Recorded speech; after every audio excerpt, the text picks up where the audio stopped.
Welcome to the 6th episode in a Legendarium series about the Roman Kingdom. In Part 6, From a Village to a Town, we will talk about the massive engineering projects that helped to transform the hamlets on the Tiber River. Ancus Marcius, the fourth king of Rome, is known for publicizing the religious tracts of Numa, the second king. Available sources describe Numa as Ancus's grandfather, though he could have easily been a great-grandfather. So Ancus's decision to make Numa's religious reforms open to the public can be seen as a natural continuation of his ancestors' life work. Under Ancus Marcius, war with the Latins continued in Rome's favor.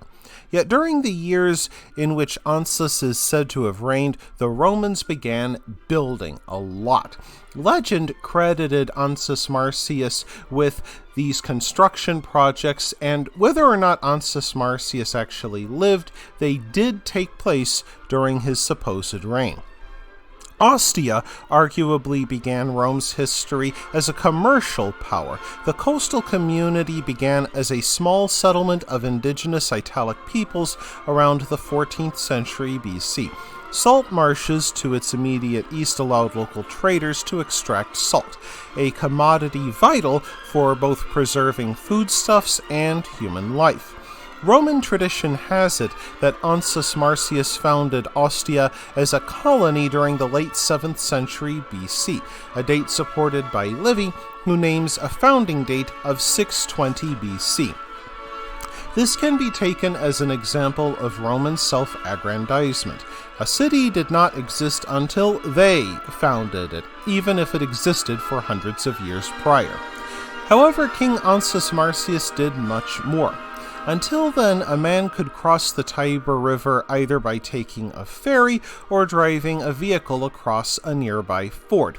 Both methods were expensive and dangerous, which burdened the salt traders who needed to make regular trips to the mouth of the Tiber River. So King Ancus built the Pons Sublicius, Rome's first bridge. The Romans built it out of wood, and out of some forgotten religious scruple or prophecy, used no metal in its construction. The bridge's repair became the responsibility of Rome's priests. Indeed, their name, Pontifices, translates as bridge builders from Latin.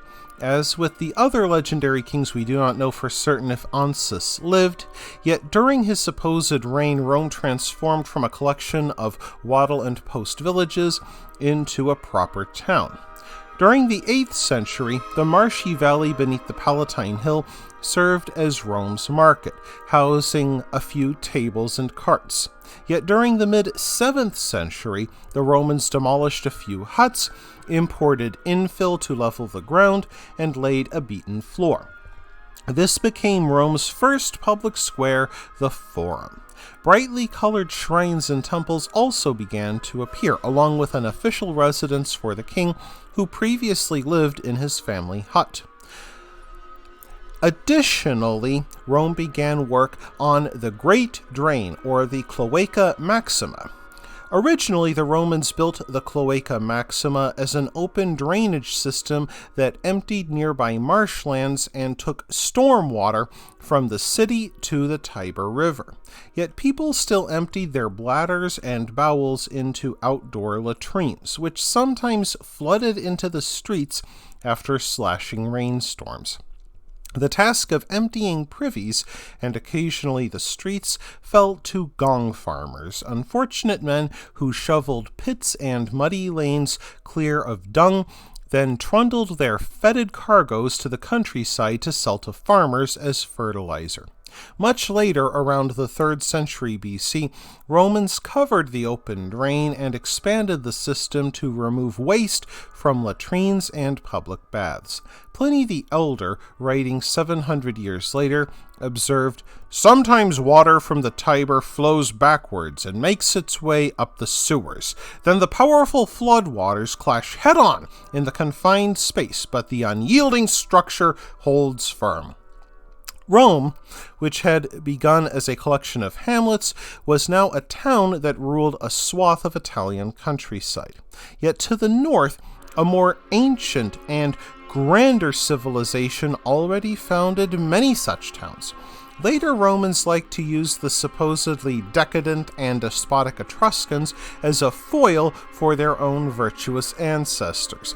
That ignored the fact that intermarriage between Etruscan aristocrats, including those who dwelled in Rome, took place often.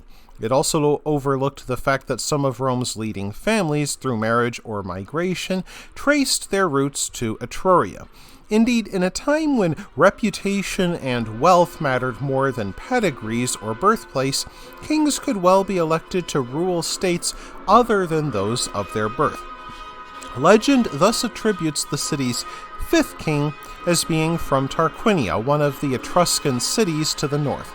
After he came of age, Lucumo, the descendant of a Greek refugee who settled in Italy, married an impoverished noblewoman named Tanaquil.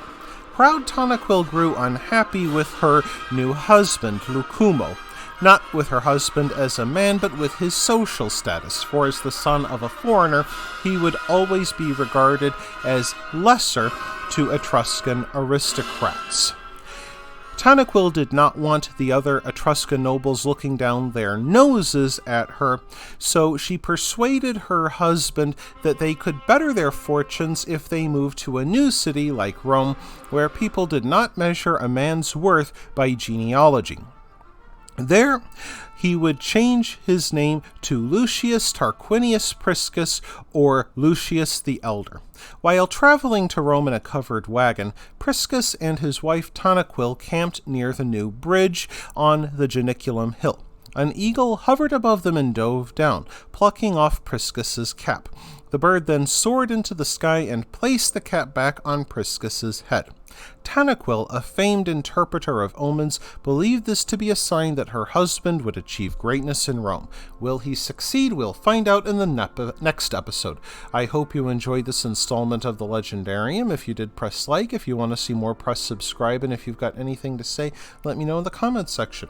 Thanks again for joining me, and I hope that you have a great rest of the day.